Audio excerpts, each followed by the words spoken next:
Hello everyone, I'm Angus Singh Pal with you, and today we are announcing the details of our refresher batch for class 6 to 8 as well as class 9th and 10th. तो इसमें जो पढ़ाने वाले हैं, क्या पढ़ाने वाले हैं, क्यों पढ़ाने वाले हैं, इन सारे क्वेश्चंस के जवाब आपको दिए जाएंगे। तो ज्यादा देर ना करते हुए मुख्यतः हम इस बैच में 3 सब्जेक्ट को कवर करेंगे, जिसमें हमारा पहला मुख्य सब्जेक्ट जो कि मैं पढ़ाता हूँ, तो वो हमारा है मैथ। उसके बाद साथ साथ में इसको इंग्लिश और हिंदी। अब इंग्लिश हिंदी को क्यों जोड़ा गया है मैथ के साथ, उसका कारण कारण क्या है? कारण ये है कि जो आगे का सिलेबस है, जो मैथ्स का सिलेबस है 6 to 8 हो चाहे 8 to 9 हो 10th हो, इनमें अब एनसीईआरटी ने नए करिकुलम में कंपटेंसी बेस्ड लर्निंग को जोड़ा गया है, और वो रोट लर्निंग यानी कि जो रट्टा मार प्रणाली है उससे निकलना है। तो अब इनमें क्या हो रहा है कि जो नई 6 की बुक आई है, जो 7th की बुक आई है, उसमें बच्चे लैंग्वेज को समझ ही नहीं पा रहे हैं। कारण क्या है? उनका फाउंडेशन बहुत वीक है। बहुत वीक का इन द सेंस का मतलब ये है कि जो बच्चे खासकर अ, अ, कस्बों से या रूरल बैकग्राउंड से बिलोंग करते हैं, उनका इंग्लिश का बैकग्राउंड इतना अच्छा है नहीं। तो कंपेटेंसी यानी कि दक्षता तभी आती है जब उसमें इफिशियंसी हो, और इफिशियंसी के लिए प्रैक्टिस चाहिए। तो इसी फाउंडेशन को स्ट्रॉन्ग करने के लिए क्लास 6 to 8 के लिए हमने अप्रैल और मई 2 महीने का एक स्पेशल प्रोग्राम, या जिसे आप रिफ्रेशर बैच कह सकते हैं, वो रखा है, ताकि बच्चों का फाउंडेशन बिल्ड हो। तो और इसमें क्या क्या हम रखेंगे, तो आइए वो आपको बताते हैं। तो देखिए, एक्चुअली पहले ये समझ लेते हैं कि ये जरूरत क्यों है। अ, हालांकि कुछ लोगों को ऐसा लग सकता है कि टीचर फ्री बैठे हैं तो कुछ कर रहे हैं, नहीं ऐसा नहीं है। हालांकि एक्चुअली कारण क्या है कि जो बच्चे इंग्लिश मीडियम में पढ़ रहे हैं, खासकर एनसीईआरटी करिकुलम को, उनके लिए इसमें चैलेंजेस फेस करने पड़ते हैं। चाहे एसआर की रिपोर्ट ले लें, only 50% students of class 5 can read the class second liable text. Text में इंक्लूड हिंदी बुक और इंग्लिश बुक, क्योंकि हिंदी मीडियम के बच्चे, हिंदी बैकग्राउंड के बच्चे जो खासकर मध्य प्रदेश या ऐसे स्टेट्स हैं, उन्हें हिंदी में ज्यादा दिक्कत नहीं होती है, बट उन्हें समझने में दिक्कत होती है ना। तो ऐसे ही जब बच्चे वो क्लास 5th में सेकंड की नहीं कर पाते, जब क्लास 8th में आते हैं तो वो 6 लेवल का उसको रीड करना अलग बात है, कॉम्प्रिहेंशन करना अलग बात है ना। और इसके अलावा क्लास 8 तक आते आते बच्चों को जो मैथ है, पहले हो सकता है अच्छा टीचर मिला हो तो उन्हें समझ में भी आता है, नहीं भी आता है, लेकिन क्लास 8 तक आते आते उस ये समझने लगते हैं, जिन बच्चों को अच्छा मैथ आता है, कि हमें अच्छा लगता है। और ज्यादातर बच्चों को बेसिक मैथ में ही प्रॉब्लम आने लगती है, तो है मैथ बेकार सब्जेक्ट है। हालांकि अब ऐसा नहीं है, बहुत सारे टीचर्स बहुत अच्छा काम कर रहे हैं। इसके अलावा जो बच्चों का ब्रेन डेवलपमेंट है, वो 11 से 14 ईयर के बीच में सबसे स्ट्रांग होता है और हाई स्पीड से होता है। और यहाँ तक बच्चे का मानसिक जो कंसेप्ट है, मेंटल कंसेप्ट है, वो मैथ हो चाहे किसी भी सब्जेक्ट के प्रति हो, बहुत बेहतर डेवलप होता है। अब बच्चे पढ़ते हैं, कई बार उनसे होता भी है, कई बार नहीं होता है, खासकर मैथ और इंग्लिश में। मैथ्स करवा देते हैं, समझ में आ जाता है, इंग्लिश पढ़ लेते हैं, रीड कर लेते हैं, लिख लेते हैं, लेकिन समझ नहीं पाते। कुछ बच्चे तो लिख भी नहीं पाते, समझ भी नहीं पाते। तो यहाँ से अगर हम 6 to 8 में इस गैप को फिल कर पाए, तो बच्चों का आगे का जो फ्यूचर है वो बहुत अच्छा हो सकता है। और अगर इन गैप को बच्चे लेके चलेंगे, तो वे उन बच्चों के साथ कॉम्पीट नहीं कर पाएंगे जिनका ये बेसिक्स स्ट्रॉन्ग है। तो इसी बेस को बनाने के लिए हमने इस बैच को जरूरत समझी और लेके आ रहे हैं। और एक्चुअली आप कहेंगे कॉम्पिटिटिव एग्जाम के लिए क्लास 8 से, जी बिल्कुल। कंपटीशन की हालत बहुत बेकार है। मतलब कहने का मतलब बेकार ये है कि बहुत लेवल का कंपटीशन है। ऐसा नहीं है कि अब पुराने जैसा रहेगा। करिकुलम बढ़ा है, बच्चे भी बढ़े हैं, स्ट्रॉन्ग चाहिए। फाउंडेशन जिस बच्चे का स्ट्रॉन्ग होगा वो आगे बन जाएगा। और एनसीईआरटी में अगर आपके बेसिक क्लियर नहीं है, तो वो फिर डिफिकल्टी लगती है, बच्चे हिंदी नहीं समझ पाते। तो इसीलिए हमें लगता है कि ये चीजें अगर अभी हम अर्ली गेट में एज में इनको कवर कर सकते हैं, तो मेरे ख्याल से इसमें कोई बुराई नहीं होनी चाहिए। चलिए और आगे देखते हैं। Class 6 to 8 not just a school phase, it is the foundation stage of the decides future success. देखो, फाउंडेशन जितना अच्छा होगा, किसी भी मकान हो, दुकान हो, जीवन हो, उसका अगर नींव अच्छी है तो वो आगे बहुत अच्छा कर पाएगा, है ना? तो इसी चीज को ध्यान में रखते हुए हमने इस सब की प्लानिंग की है। अब इसमें क्या ऑफर करेंगे वो आइए देखिए। तो हमारा जो विचार है या मेरा जो विचार है वो ये है कि हम बच्चों के बेसिक्स जो है उनको स्ट्रॉन्ग करना चाहते हैं, है ना? तो अगर बच्चे का बेसिक्स स्ट्रॉन्ग है और प्रैक्टिस वो करेगा, बच्चा सब प्रैक्टिस करते हैं, सब पढ़ते हैं, ऐसा नहीं है कि कोई बच्चा छोड़ के भागता है। अगर उसकी बेसिक्स नहीं है तो वो बिल्कुल कंफ्यूज हो जाता है उसमें। तो अब बेसिक्स कैसे इंप्रूव होते हैं? रीडिंग से होते हैं, राइटिंग से होते हैं और कैलकुलेशन से होते हैं। अब कैलकुलेशन में लेंथी कैलकुलेशन भी होती है, तो कैलकुलेशन को हैंडल करने की स्किल आनी चाहिए। कुछ बच्चे बहुत इमीडिएटली अच्छी कैलकुलेशन को कर जाते हैं, कुछ बच्चे टू और टू प्लस करने में ही लगे रहते हैं। तो वो स्किल्स होती है। अब स्किल्स कैसे आती है? प्रैक्टिस से आती है। अब जब ये सारी चीजें आती हैं, धीरे धीरे बच्चे करते हैं, हम करवाते जाते हैं, तो उनमें कॉन्फिडेंस बिल्ड होता है। और जब कॉन्फिडेंस आता है तो जो फियर है इंग्लिश ना पढ़ पाने का, ना कॉम्प्रिहेंस कर पाने का, मैथ को ना समझ पाने का, वो दूर हो जाता है धीरे धीरे। ठीक। इसके साथ साथ हम जनरल एनसीईआरटी तो पढ़ेंगे ही, साथ में हमारा उद्देश्य ये है कि बच्चे ओलंपियाड लेवल और जो भी कंपटीशन उनके स्कूल लेवल पे होते हैं उनके लिए भी वो प्रिपेयर, क्योंकि उन्हें अकेले स्कूल में ही नहीं पढ़ना है, उन्हें आगे की दुनिया में भी कॉम्पीट करना है। तो इसके लिए हम ये चाहते हैं कि थोड़ा सा कम जनसंख्या रहे, कम बच्चे रहें, तो हम उन पे व्यक्तिगत ध्यान ज्यादा दे पाए। ओके, चलिए और आगे देखते हैं। तो बेसिकली हम तीन चीजें कवर करने वाले हैं, मैथमेटिक्स है और आपका इंग्लिश है, हिंदी है। तो मैथमेटिक्स में जो हमारा मेन मोटिव रहने वाला है या जो मेन टॉपिक्स रहने वाले हैं वो कुछ ही, इनके अलावा भी और सारे टॉपिक्स भी हो सकते हैं, लेकिन बेसिक्स हमारे रहेंगे कि पहले तो बच्चे का नंबर सिस्टम पे कमांड होनी चाहिए। बहुत सारे बच्चे क्लास 10th तक पहुंच जाते हैं, वो नेचुरल, होल, इंटीजर और रैशनल इरेशनल में ही कंफ्यूज रहते हैं। जब वो आगे पढ़ते हैं रियल इमेजिनरी नंबर, तो इन्हीं के बेसिक्स नहीं समझ पाते हैं। उन्हें ये नहीं पता होता है कि रैशनल को किससे रिप्रेजेंट करते हैं, इंटीजर को किससे रिप्रेजेंट करते हैं, नेगेटिव पॉजिटिव इंटीजर, इन्हीं में कंफ्यूज हो जाते हैं।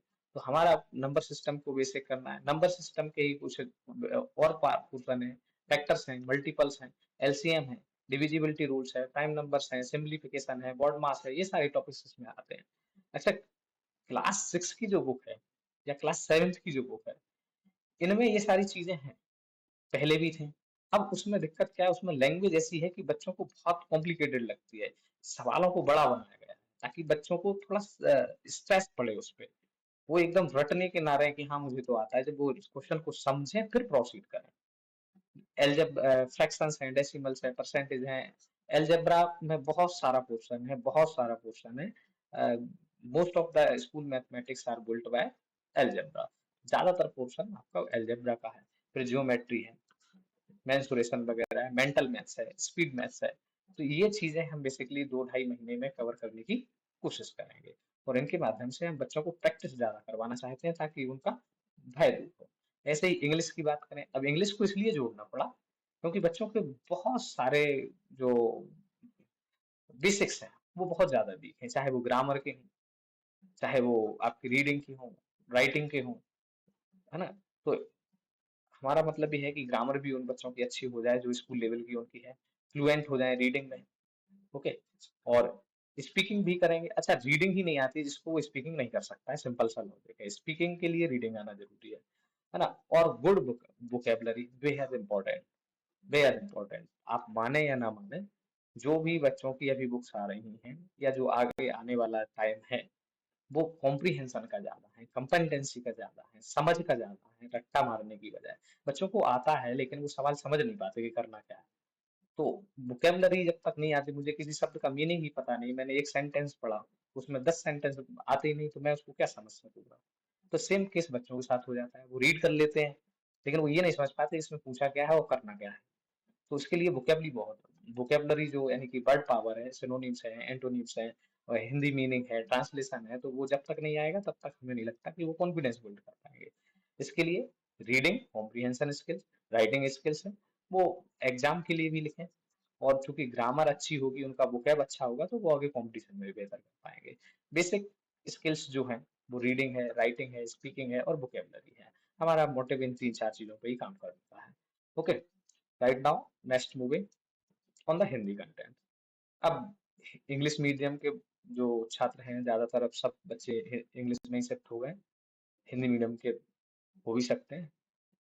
तो हिंदी के भी व्याकरण तेज पढ़ना और समझना और सुनना, मुझे लगता है कि उससे भी ज्यादा इम्पोर्टेंट है। बच्चे सुनते तो हैं, अब हिंदी है तो मातृभाषा है, समझ तो सब लेते हैं, लेकिन दूसरे को समझाना और जो वो कहना चाहता है वो समझ लेना, थोड़ा सा मुझे लगता है कि इसमें बच्चे कहीं तक कहीं ना कहीं लैग करते हैं उसमें। तो हम चाहते हैं कि ये और साफ साफ लिखें, प्रभावी लेखन बनाएं, आत्मविश्वास के साथ बोलना हो, लिखना हो, पढ़ना हो। तो इन इन तीन चार चीजों को अगर मिला लें कि पढ़ना आ जाए, लिखना आ जाए, बोलना आ जाए, व्याकरण भी आना चाहिए, तो इससे ज्यादा मजबूत हिंदी कुछ हो नहीं सकती। अब ये तो बेसिक्स मोटी मोटी चीजें थी, क्या करेंगे कैसे करेंगे, है ना। बाकी तो जब बच्चे पढ़ेंगे, एक दो महीने बाद जब उनका रिजल्ट आएगा, हम देखेंगे, तभी आकलन कर पाएंगे कि ये सही किया कि गलत किया, यानी कि कितना कर पाए। हालांकि प्रयास पूरा है कि 100% कर पाए। अब ऐसे ही नाइन्थ और टेंथ के बच्चों के लिए, नाइन्थ और टेंथ के बच्चों के लिए केवल और केवल हम मैथमेटिक्स कराएंगे। कारण क्या है कि नाइन्थ टेंथ तक बच्चे आते आते, अब उनके लिए आगे के जो कंपटीशन है, आगे की जो जर्नी है, उसके लिए तैयार करना है हमें। तो उनके लिए एक तरह से फाउंडेशन बैच ही है। लेकिन चाहे वो जेई, तो हमने इसलिए रखा है क्योंकि जेई मेरे ख्याल से सब एग्जामों के लिए बेस बहुत अच्छे से बनाता है, चाहे वो आफ्टर ट्वेल्थ एग्जामिनेशन हो, बिफोर ट्वेल्थ एग्जामिनेशन हो। तो इन सब चीजों को लेके चलेंगे। और नाइन्थ और टेंथ में एक्चुअली हो क्या रहा है, ज्यादातर स्कूलों की कहानी ये है, वो पढ़ाते तो एनसीईआरटी है, वो क्वेश्चन देंगे अदर बुक से, कहीं कहीं से उठा के डाल देंगे, पीडब्ल्यू से डाल देंगे, कोई कहीं से जाएगा। अब प्रॉब्लम क्या है कि बच्चे बेचारे डर जाते कि क्या करें, जो पढ़ा था वो तो आया ही नहीं। लेकिन फिर भी हमारा मानना है कि बच्चों को एनसीईआरटी बेहद अच्छे से आनी चाहिए। हम एनसीईआरटी के साथ साथ कंपटीशन लेवल की भी तैयारी करेंगे, जिसमें चाहे वो ओलंपियाड लेवल हो, चाहे आपका बोर्ड लेवल हो। तो टेंथ के बच्चों का जो बेसिक फंडा रहने वाला है वो ये है कि हम बोर्ड के साथ साथ जेई के फाउंडेशन की तरफ बढ़ेंगे। जेई की तैयारी नहीं कर रहे हैं, लेकिन जेई के लिए प्रिपेयर हो रहे हैं। ओके। तो एक्चुअली जो क्लास 10th का मैथ्स है, हम मैथ सेगमेंट की बात करेंगे, तो ये ब्रिज है बिटवीन स्कूल और जेई के बीच में। ठीक है, जेई की बात हम बार बार इसलिए कर रहे हैं क्योंकि बहुत सारे बच्चे जो अच्छे बच्चे हैं वो जेई जरूर दें, आईआईटीएन बने या कुछ और बने। ओके। तो हमारा एक्चुअली इसमें दो तीन लेवल पे काम करने का विचार है। एक तो हमारा ये है कि हम एनसीईआरटी पढ़ें, जो कि आपके बोर्ड के लिए बेस बनाएगी। अच्छा, तो क्या बोर्ड में एनसीईआरटी से क्वेश्चन नहीं आते? अब जिनको अगर ऐसा लगता है कि नहीं आते, वो पिछले पीवाईक्यू उठा के देख लेंगे कितने आते हैं कितने नहीं आते हैं, है ना। और अगर आप एनसीईआरटी कवर कर लेते हो तो आपका बेस बहुत स्ट्रांग हो जाता है, फिर आप उसके एप्लीकेशन लेवल पे या अदर बुक्स की तरफ जा सकते हैं, चाहे वो आर डी शर्मा हो, आर एस अग्रवाल हो, या किसी कोचिंग इंस्टीट्यूट का कोई बुक्स हो। ओके। इसके अलावा, इसके साथ साथ ही जो एनसीईआरटी है, इसके साथ ही मैं आपको एक चीज और बताऊं कि जो एनसीईआरटी एग्जाम्पलर है, अगर कहीं दिख रहा हो तो, एनसी, एक मिनट दिख नहीं रहा थोड़ा सा, एनसीईआरटी का जो एग्जाम्पलर आता है, अब नया अपडेट होके आएगा, अभी वो पुरानी बुक्स का है, तो उसको लगा लें आप, तो आपके आधे कंपटीशन के सवाल प्रिपेयर हो जाते हैं उससे। सवाल एज इट इज हो सकता है ना फंसे, बट जो बच्चों के बेसिक्स हैं वो बहुत स्ट्रांग हो जाते हैं। ओके। दूसरी बात, दूसरा जो लेवल है, जो हमने एनसीईआरटी पढ़ा है उसका एप्लीकेशन, चाहे वो केस स्टडी में क्वेश्चंस आए, वर्ड प्रॉब्लम्स में क्वेश्चन आए। तीसरा जो लेवल है वो क्या है, वो है जेई के फाउंडेशन के हाई ऑर्डर्स के जो क्वेश्चंस होते हैं, जिनमें अच्छी कैलकुलेशन और सबसे अच्छी, सबसे जरूरत जो होती है उसमें पेशेंस की। बच्चे को पेशेंस होना चाहिए क्योंकि वो दो तीन स्टेप्स में जाता है, मल्टी कंसेप्ट प्रॉब्लम्स होते हैं। तो बेसिकली हम इन दोनों प्रॉब्लम्स पे काम करने वाले हैं। और अगर सब कुछ अच्छा रहा तो आपको जेई के जो भी पीवाईक्यू अगर बन सकते होंगे इन टॉपिक से, तो वो भी करेंगे। चलिए नेक्स्ट। तो नाइन्थ के बच्चों के लिए क्या है, नाइन्थ के बच्चों के लिए भी सेम चीज है, तीनों लेवल पे काम होगा। लेकिन चूंकि नाइन्थ के बच्चे अभी एकदम एट्थ के बाद थोड़े से नए उसमें आते हैं, एलजेब्रा मिलता है, वर्ड प्रॉब्लम्स मिलती हैं, तो इनके लिए सबसे पहले तो कंप्लीट करेंगे एनसीईआरटी। उसके बाद पर प्रॉब्लम और उस पे बेस्ड केस स्टडी हो, चाहे असेसमेंट रीजन हो, ये नई चीजें आने लगी हैं जो एनसीईआरटी में देखने को नहीं मिलती हैं। टीचर भी स्कूल में बहुत कम कराते हैं, वो एनसीईआरटी करा देते हैं, खत्म। ओके, तो ओलंपियाड लेवल के क्वेश्चंस भी, मिक्स्ड कंसेप्ट क्वेश्चंस भी इसमें करने वाले हैं। और क्लास 9 में ये जो लाइन लिखा है, जो स्टूडेंट सोचने लग गया, सोचने का मतलब होता है प्रोसेस आप कैसे कर रहे हैं, किसी चीज को ले कैसे रहे हैं। एक्चुअली मैथ्स की खूबसूरती यही है कि वो आपको जीवन में सोचने का तरीका बदलता है आपके। ओके, तो इस प्रॉब्लम को आप अभी से जब सोचने लगेंगे तो आगे आपको इजी लगेंगे। अब सबसे इम्पोर्टेंट चीज, कब, कहाँ और कितना फीस देने वाला है। तो हम तो ऑफलाइन ही हैं अभी, और तो जो किशोर हमारा है उसमें नई बस्ती के में जो एचडीएफसी बैंक है उसके पास हम पढ़ाने वाले हैं।